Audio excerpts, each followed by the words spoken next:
Chers paroissiens et amis, voici comme l'an dernier à pareille époque le psaume 121, ou 120 pour les catholiques, dont j'ai choisi aujourd'hui le dernier verset avec le premier du psaume suivant.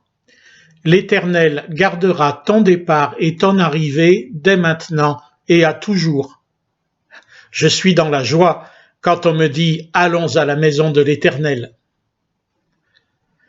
Le dernier verset du psaume 121 est souvent lu par rapport à un décès pour lequel il a aussi du sens, mais ce n'est pas son premier sens, car la parole de Dieu est pour la vie, pas pour la mort. Lorsque cette parole-ci m'est adressée, la première question qu'elle me pose est évidemment celle-ci. D'où est-ce que tu pars?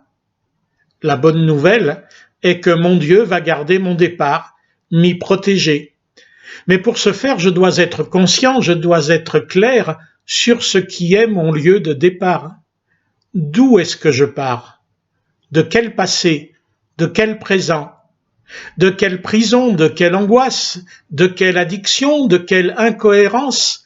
De quelle oppression interne ou externe? De quelle Babylone, pour prendre une image biblique? De quoi est-ce que je veux me libérer?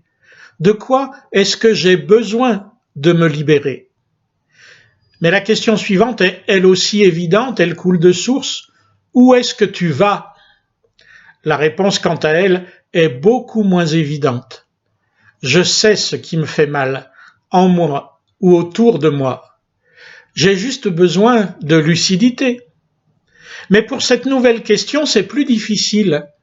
Quel est mon désir? Quel est mon besoin? Quelle destination est-ce que je veux donner à ma vie? Quelle destination est-ce que je peux donner à ma vie? La réponse que donne le psaume est celle qui me qualifie comme croyant. Je veux aller à la maison de l'Éternel.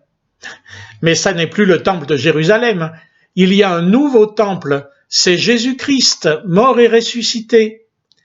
Je ne suis dans la joie, avec mes frères et mes sœurs, que lorsque c'est vers lui que je me dirige, que ma vie se dirige, que lorsque c'est lui qui dirige ma vie. Garder départ et arrivée, c'est veiller sur tout le trajet. Les mages ont suivi l'étoile avec une majuscule, le soleil levant qui nous a visités d'en haut, comme le chantait Zacharie. Ils ont suivi le Christ et sont arrivés à lui. C'est ce chemin qui nous est ouvert, offert. C'est ce chemin qui donne la joie aujourd'hui et la joie toujours. Chemin de l'Avent, chemin de Noël, afin que ma vie aille vers Jésus, à sa rencontre. Cette rencontre transformera ma vie comme elle l'a déjà transformée. Il était à mon départ, à ma libération, il sera à mon arrivée, dans sa maison, à sa table, avec mes frères et sœurs qui suivent le même chemin. Dans l'espérance de cette arrivée, je ne puis que laisser l'étoile guider ma route à travers la Bible, le culte et la prière. En quoi va consister concrètement, jour après jour, ce chemin?